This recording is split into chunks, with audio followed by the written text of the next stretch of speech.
So, because our internet may or may not be stable, I thought it would be a good idea to record what we're going to talk about today in class. So that way, if you're at home, you can kind of make sense of what we're doing here. So, we're talking about today, not so long ago, in a place not so far away, Cold Wars. That's right. All right, back in the original Star Wars and stuff.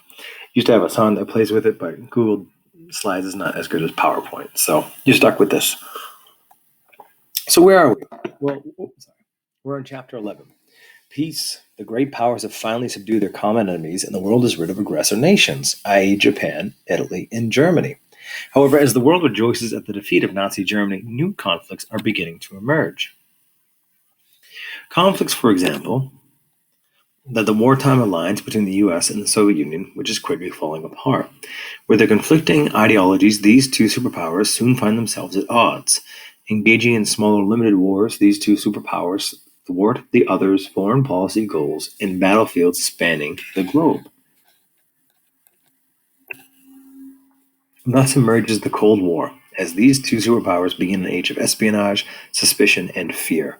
This new age will define the world as nations are caught in the middle of the epic struggle between these conflicting superpowers, and that is what we know today as the Cold War. Now, we're going to use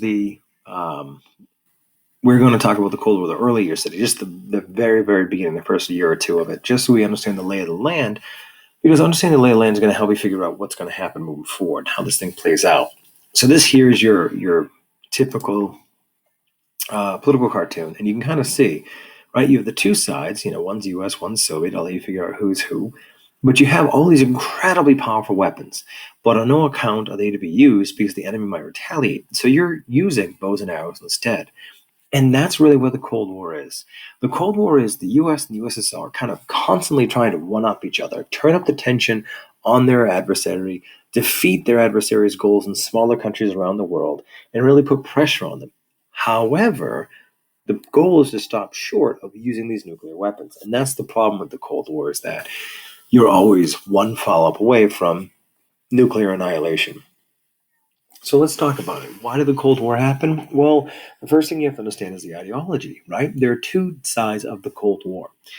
The Soviet Union is communist. That's an economic philosophy, and it's also a political philosophy in the case of the Soviet Union. What that means is that in communism, the state owns everything. Now, it's supposed to be that the state eventually, the government fades away and the people can kind of run things on their own. That never happened in Soviet Russia. The government took power and all the wealth from the people and then held on to it. And it would distribute the food and the power and the materials as required based on what its people needed at the time. Now, what this meant is that no one got particularly wealthy unless you're in the upper echelons of the government. However, you never had to worry because, they were always, you had a lot of the basic necessities and society was rather orderly. That was one of the things they talk about after the Soviet Union collapsed, is that just the seeming chaos, because in the Soviet system, everything was organized and orderly. But there's also a lack of freedom there.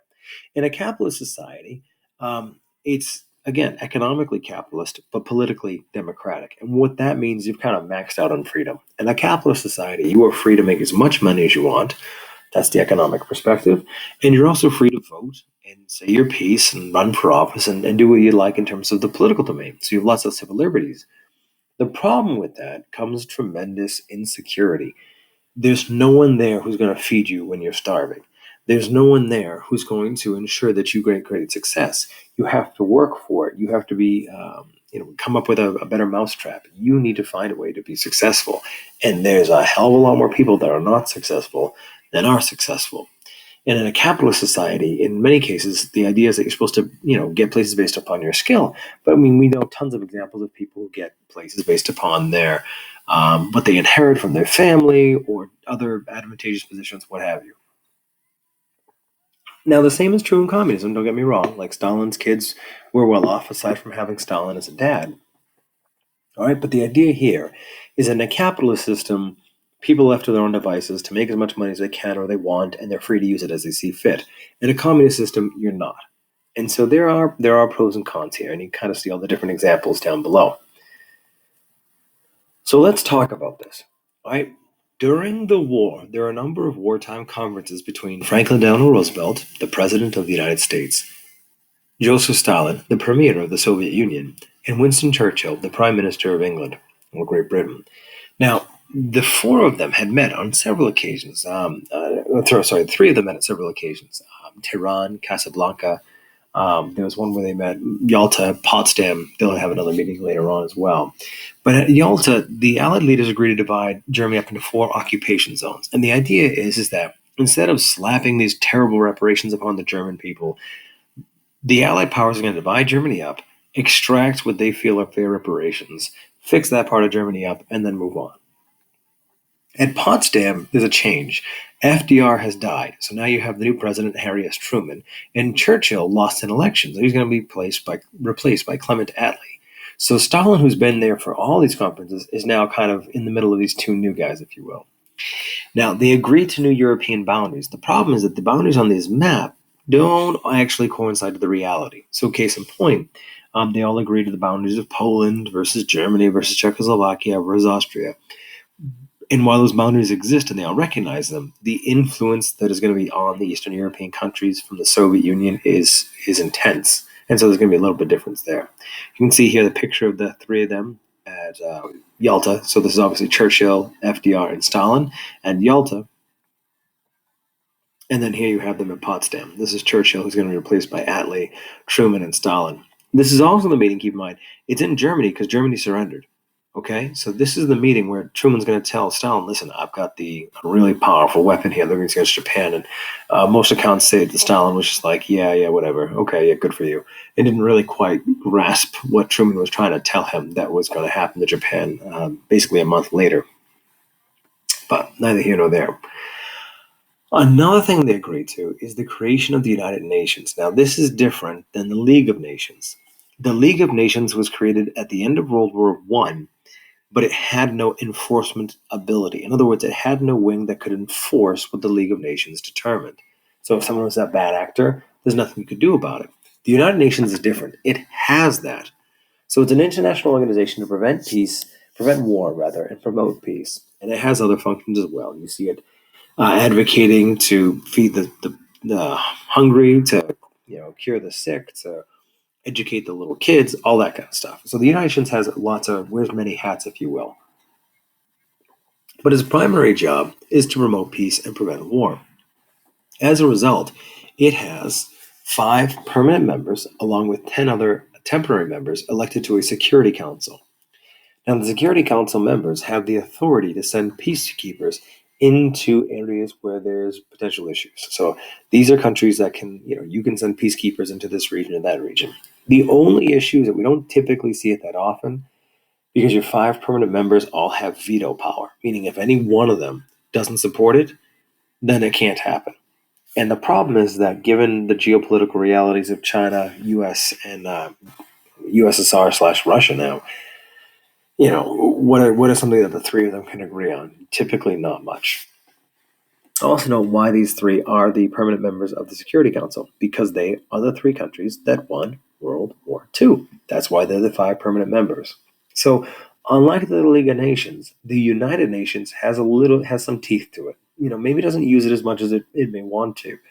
Or maybe it uses it too much, depending on your perspective. But it definitely has an enforcement ability.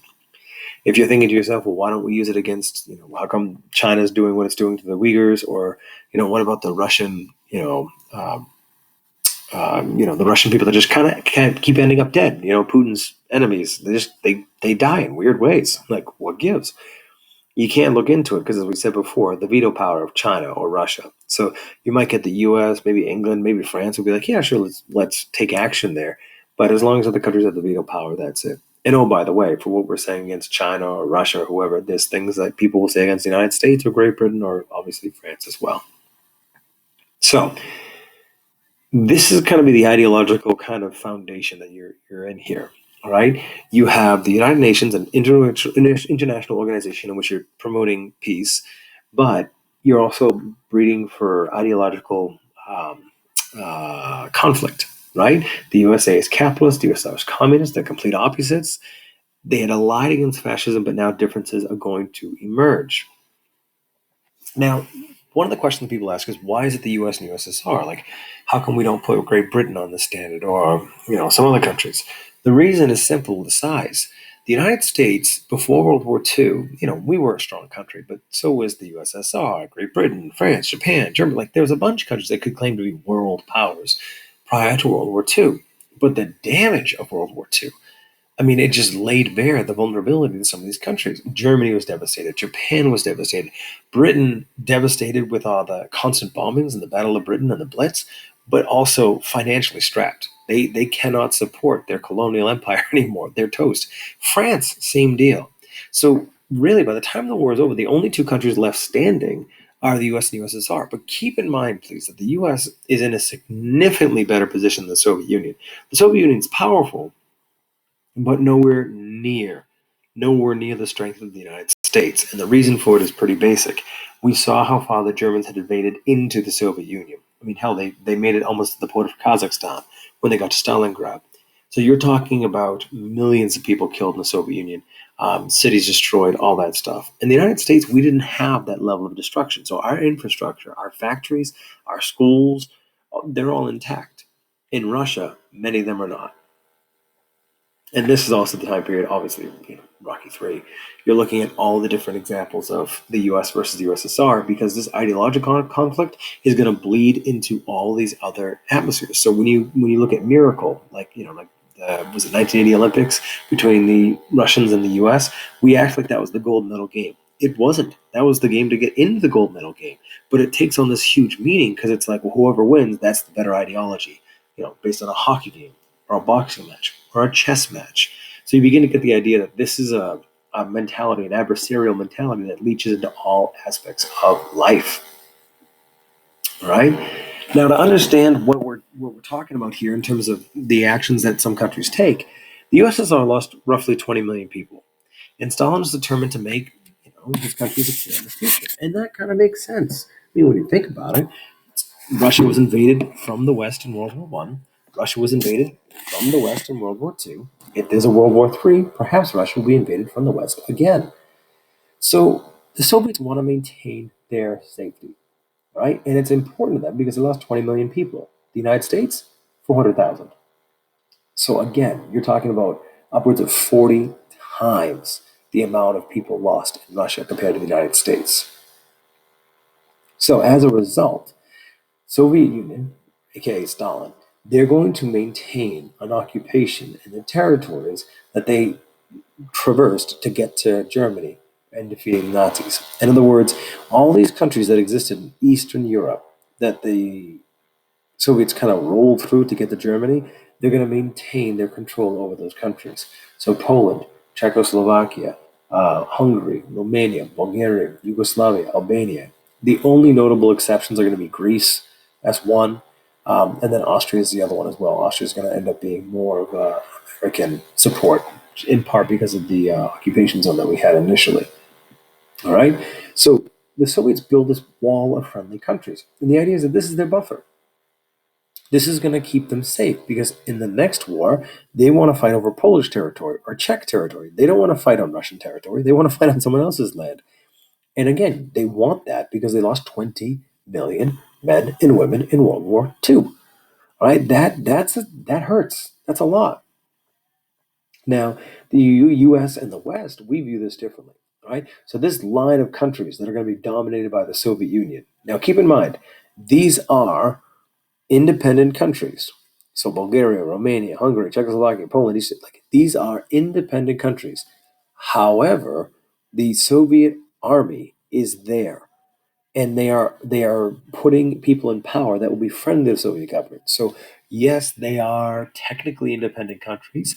That being said, the USSR has a tremendous amount of influence on Eastern Europe. So Winston Churchill coined the phrase, he said it's an iron curtain, right? It's this line that separates those Eastern communist lands that are, oppressed by the Russians from the rest of Western Europe.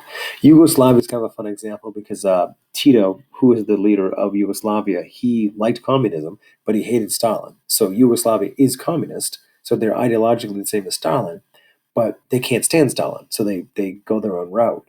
This is one of those great times. This is a great time to remind us that during the Cold War, we're going to talk in basic generalities of, oh, they're communists, they're capitalists. But there are so many shades of gray in here. Okay? So the US and the USSR are looking at the situation as black and white. But for every other country on the planet, it's not that clear. All right? Yugoslavia is a great example because are they going to be close to the United States because they hate Stalin, or are they going to be close to Stalin despite not liking him because of their ideology? If we keep going, this is what Germany's going to look like after World War II. It's divided. You have the Soviet zone up here, the British zone on your western half, the French zone, a little small territory there, and then the American zone as well. Notice the proximity to Austria, and in part why Austria stays under capitalist or democratic control. Now, Berlin itself, the plan originally was to let Berlin fall into the Soviet zone, but it ends up getting divided. So it's one of these things. We look back at our map here, and forgive the flipping, but notice how Berlin's in the Soviet zone, right? It's completely surrounded by the Soviet zone. But Berlin itself is going to be divided up in 4 sections, okay? Just like the country of Germany itself. So this is going to be an interesting spot because now you have Germany's Berlin being like a bed of spies because in the Soviet section of East Germany, you have this little outpost of American democracy.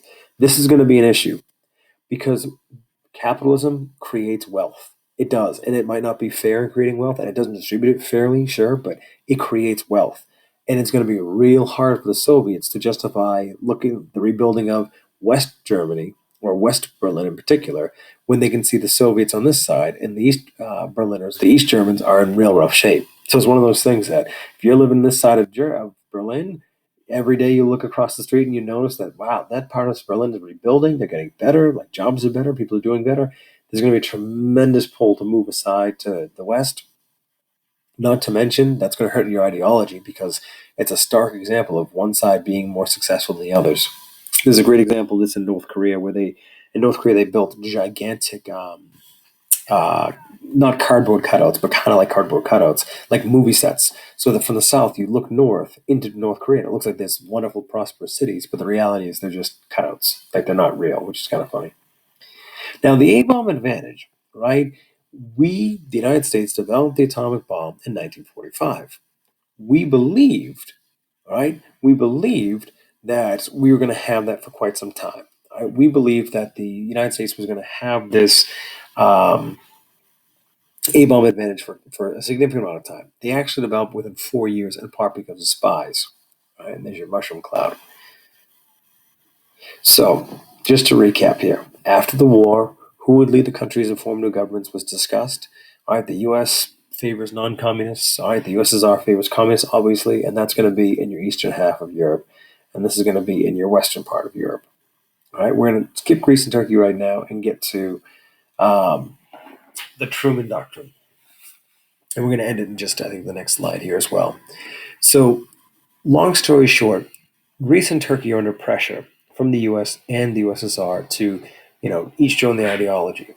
Greece does not like communism, nor does Turkey. They both are rejecting communism in large part because they don't want the Soviet influence that comes with it, and they view the American influence a little bit more manageable.